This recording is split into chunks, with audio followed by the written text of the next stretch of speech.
Hey, what it is? It's a beautiful day in Zamunda again. It's Donnell coming right back at you.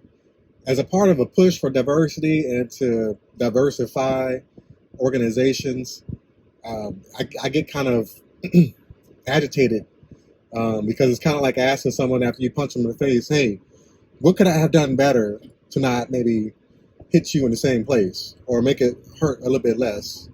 And, so we're not addressing the underlying solution. I'm sorry, we're not addressing the underlying problem. The underlying problem was that you hit me in the face. Not that I'm recoiling from the strike or, I'm bruised and everything and now I need to heal or, you ask me, well, how can I help you heal better? So part of my agitation is that somehow in 2022, we're still stuck on somebody's skin color. And that harkens back to a visit I made to Joint Base San Antonio as a part of my human resources uh, course.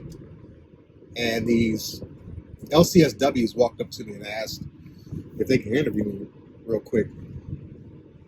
And I said, sure. So their question was, well, what do you identify as? And I said, as a smart aleck, which I usually am, I said, I identify as a human. I'm certainly not an antelope. So yeah. No, what ethnicity do you identify as? So I said, okay, well, when I give you my answer, I'm gonna back it up with context so that it makes sense because I don't adhere to color schemes for humanity, uh, primarily because contemporary humans make up one family. We are all the same genus and specific epithet or species. That is Homo sapiens. If that were not the case, if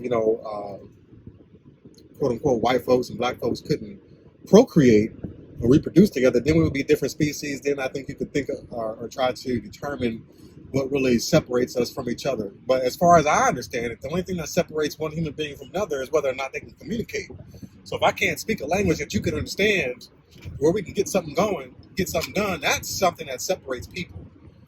Because we can communicate across continents now via internet, telephone, and so on.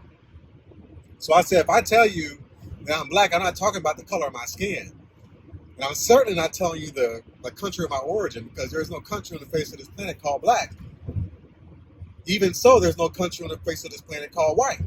So the color scheme is total ignorance, especially if anyone has gone through a biology course and they've talked about the origins of modern day humans and how we migrated out of the central part of Africa, which makes sense because as the nearer you get to the equator, the more genetically diverse organisms are, and thus the reverse is true. The further we get away from the equator, the less diverse the organism is.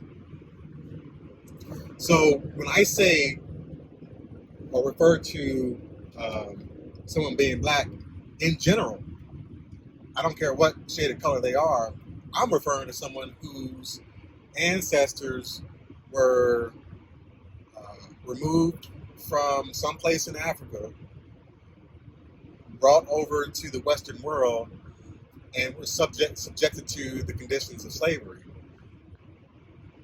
To continue on, whatever culture that we have, it was derived from your original language, religion, spirituality, whatever, forcefully removed from your consciousness, and then the adaptation of the European mindset and the scraps left over, whether it's the type of food that we eat, the way that we behave towards each other and to other people, and so on. So when I refer to somebody who's black, that's what I'm referring to, the resulting culture of everything that has transpired after the mental history was erased. If anybody has something, that's aligned with that or runs counter to that, I guess, philosophy or perspective, please let me know. But after my attempts of trying to figure it out, that's what I came up with.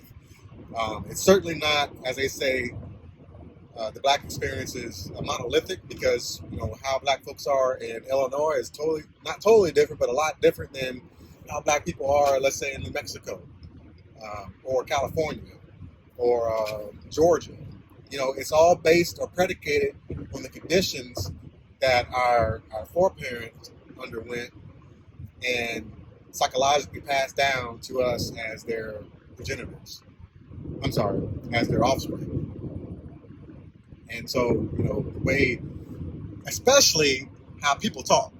So, I hate that older folks would say, well, you can't talk like such and such when you go into the business world or whatever. And it's like, why not? Where do you think we learned the damn language from? See, we certainly weren't speaking English when we came over, or I'm sorry, when the ancestors came over originally. And they certainly more than likely weren't Christians. So, I just don't get this issue with not speaking the way that you were raised to speak, because you certainly didn't learn it on your own. And that's another part to that I wanted to say. Speaking of the older generation, we have these groups like on Facebook that are great in concept. There's questions younger, for example, soldiers or officers can ask, and older folks more experienced are in there, and they can give you advice, or when I was coming up through the ranks, this is how I did it. This is what worked for me. Blah blah blah blah. But one particular issue that just gets under my skin is a lot of people will say or speak on the symptoms of our society, our culture. When I say our culture, I'm talking about American culture or society in general. They'll say, you have to work twice as hard and you have to be twice as good as your quote unquote white counterparts. And I'm like, why do you keep saying that and not acknowledge the underlying problem that perpetuates itself to the extent that you need to actually say that? And what do we do as a group in order to mitigate that paradigm? Because we can talk about it all day long. We can sit here and say it all day. It's unrealistic as I don't know what. There is no way you can be twice as good as everybody else that you're around and considered your peers. It's untenable. You can't do it. Not all the time. And still have even some semblance of just being an individual. It doesn't make any sense.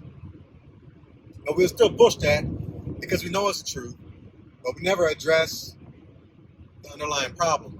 And what I mean by that, if you have a cold, which is just a euphemism for an infection, whether it's a rhinovirus or whatever, and you go to the physician, you go to the prompt care, they treat the symptom. The symptom being, my nose is running, I got a headache, I got a fever, I got the chills, I've been throwing up, both ends.